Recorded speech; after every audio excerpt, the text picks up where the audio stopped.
এবার 1,000 টাকা। 1,000 টাকা দেবো, ঠিক আছে দিয়ে দেবো, অসুবিধা নেই, ঠিক আছে। অবশ্যই আমি এখান থেকে কোনো কিছু পাওয়ার অপেক্ষায় থাকি, যদি আমি কখনো পাই অবশ্যই তোমাকে আমি পাঠিয়ে দেবো, ঠিক আছে। আমি তো এখন নিঃস্বার্থভাবে লেগেছি কাজে, দেখা যাক কতদূর কি হয়। ভালোবেসে কেউ আবদার করলে, দাদাভাই আবদার করেছে, অবশ্যই দেওয়া উচিত। তো তুমি তো আমার সাথেই আছো, আমি যতদিনই লাইভে আসি না কেন তুমি দেখতে পাবে।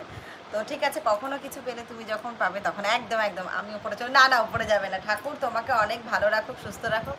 একদমই নয়, এটা কখনোই বলা উচিত নয়। কখনো কিচ্ছু হবে না, কারো কিচ্ছু হবে না, দেখা যাক। এখন বয়স 43 হয়ে গেছে, তো কি হয়েছে, মানুষ এখন 70 বছর, 80 বছর, কেউ 100 বছরও বেঁচে থাকছে, তাতে কোনো ব্যাপার নেই দাদা ভাই, কোনো অসুবিধা নেই। আর নিশ্চয়ই আমার এখানে যদি আমি কন্টিনিউ ঠিক মতন কাজ করি তাহলে আমার এত বছর সময় লেগে যাবে এমন নয়। দেখা যাক, সবাই তো বলে, এখন দেখা সবার বলার সাথে আমার সেটা ম্যাচ হবে সেটাও ব্যাপার না। তো চলো, কোনো ব্যাপার নেই, ঠিক একদিন না একদিন সাফল্য দেওরগড়ে পৌঁছেই যাব যদি চেষ্টা থাকে। বেশি দিন বাঁচলে কাজ করতে হবে, ও মাই গড কি অবস্থা, কাজ করতে হবে। আর তোমার তো এখন তো কাজ করার সময় না, আর হার্ডলি তুমি 5 বছর কাজ করবে, 50, ধর 43 বলেছো, 7 বছর কাজ করবে, 50 হয়ে যাবে যখন, তখন তুমি বসেই খাবে, তোমার ফ্যামিলি তোমাকে দেখবে তখন, তোমার তো একটা ফ্যামিলি রয়েছে, ফ্যামিলি তখন তোমাকে দেখাশোনা করবে। ওই দিনটা তো তোমার বসে খাওয়ার দিন, তখন তো আর কাজ করার কোনো হুঁচি থাকবে, তখন ফ্যামিলি তোমাকে টেক কেয়ার করবে। তো তোমার টেনশনে কিছু নেই, 7টা বছরই কষ্ট মষ্ট করে কেটে নেয়, কোনো ব্যাপার নেই।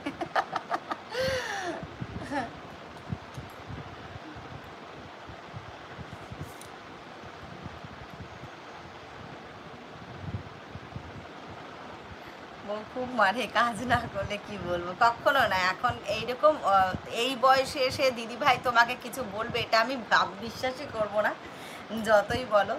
কেননা এটা কখনো কোনো দিদি ভাই করবে না,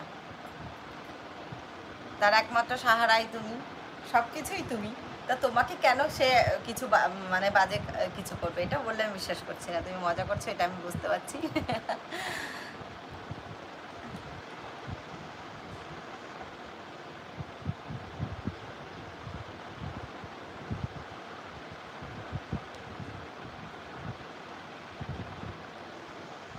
আচ্ছা, একটা যদি আমি ইউটিউবে যদি ভিডিও ছাড়ি, কত ভিউজ আমি তো কিছুই জানি না, বাট জানার কখনো আমি কখনো দেখিও নি, আমি জাস্ট শুরু করেছি। শুরু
হয়ে গেল সব।